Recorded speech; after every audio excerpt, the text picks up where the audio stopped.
Hello, everyone. So, I want to talk about something today that I see a lot in my work, and honestly, in my own life too, but that hardly anyone seems to name out loud. It's about grief. But not the kind of grief that shows up at funerals with tissues and casseroles. I'm talking about the kind that quietly rewires your brain, the kind that turns into guilt, the kind that convinces you that if you stop suffering, something terrible will happen. And here's the strange part. It often affects the people who care most, the ones who are trying to do everything right. If you've ever had thoughts like, I don't deserve to feel okay, or if I move on, I'm being disloyal, or even, I need to keep punishing myself to prove I cared, this one's for you. And before we go further, let me say this clearly. What I'm sharing here is something that's helped me understand my own patterns. It might resonate with you. It might not. And that's completely okay. This isn't a prescription, it's just one perspective. We'll come back to that at the end. Let me tell you about someone I worked with. A woman came in after losing her sister-in-law. And when I say sister-in-law, I don't mean we see each other at holidays. I mean they were genuinely close, best friends really. The kind of bond where you don't need to explain yourself. Her sister-in-law had been sick for a long time, and eventually she passed away. Now here's where things got complicated. While her sister-in-law was alive, this woman felt, not necessarily knew for certain, that her own family, especially her mother, had treated her sister-in-law poorly. Maybe not overtly cruel, but cold, dismissive, unkind in small accumulating ways. And after the death, everything shifted. She stopped going to family gatherings, stopped returning calls, kept her distance. On the surface, she told herself, I'm angry at them. I can't forgive what they did. But when we sat with it a little longer, something else emerged. She wasn't just angry. She was carrying a belief, deep down, almost unconscious, that she needed to suffer on behalf of her family, that if she reconnected, if she forgave, if she moved forward, she would somehow be betraying the person who died. There was this unspoken equation in her mind. If I don't stay in pain, I'm complicit.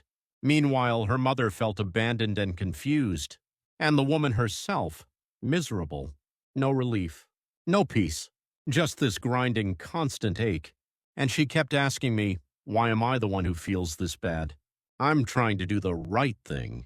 So let's slow down and look at what's actually happening here. At first glance, this looks like a family conflict, anger, maybe even grudge holding.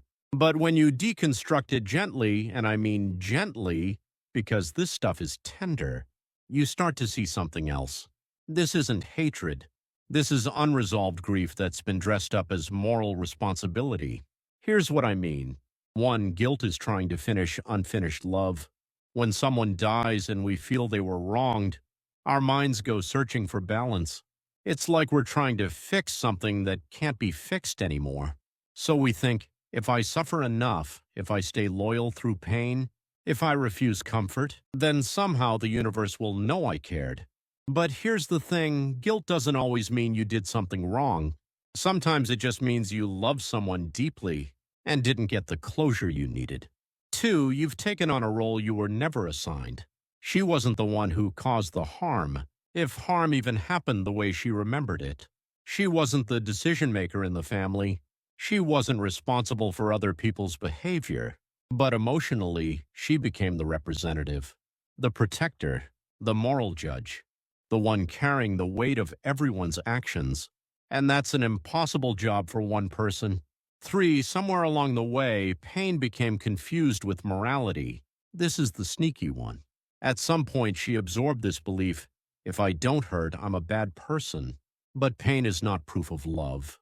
And suffering is not a moral requirement. You don't earn your place in someone's memory by making yourself miserable.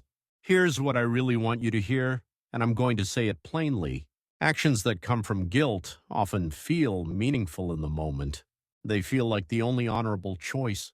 But they rarely create healing, not for you, not for the people around you, and not even for the memory of the person you lost. Her distance didn't help her mother. It didn't honor her sister-in-law. And it didn't protect her own mental health. The intention was loving, absolutely, but the outcome was harm. And listen, that doesn't make her a bad person. It doesn't make you a bad person if you recognize yourself in this story. It just makes us human. We do the best we can with the tools we have, and sometimes those tools are broken. So what's the healthier way to look at this? Let me offer a few reframes, not rules, just possibilities. 1. Grief and living relationships are not the same thing. Grief belongs to your relationship with the person who died. Family conflict belongs to your relationships with the people who are still here. When we tangle those two together, everyone ends up confused and hurt. You can't honor the dead without sacrificing the living. 2. Loyalty doesn't require isolation. You don't prove love by cutting yourself off from the world.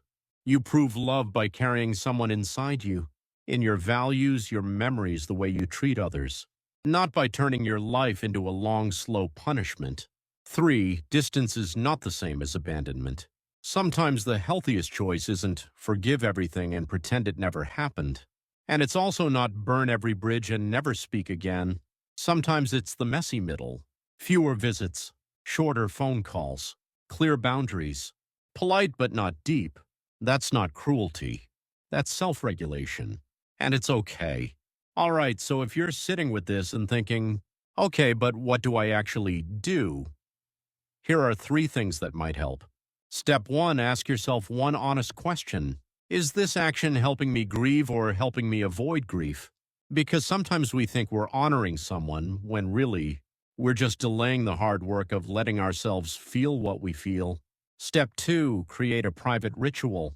Grief needs a place to go. It doesn't have to be big or performative. Write a letter you never send. Light a candle once a month. Make a donation in their name. Take a quiet walk and talk to them in your head.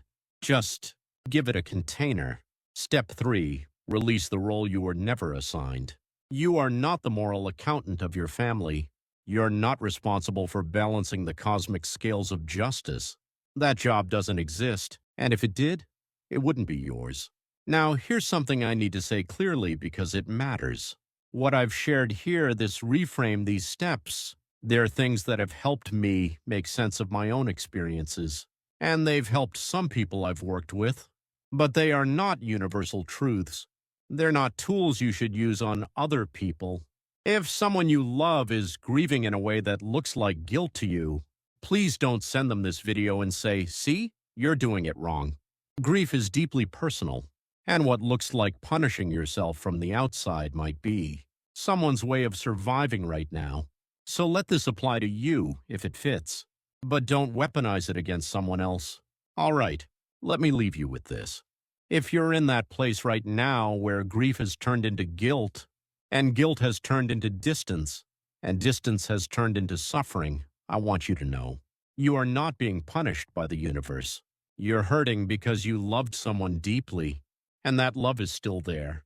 It doesn't need you to disappear to prove itself. Healing doesn't come from choosing pain.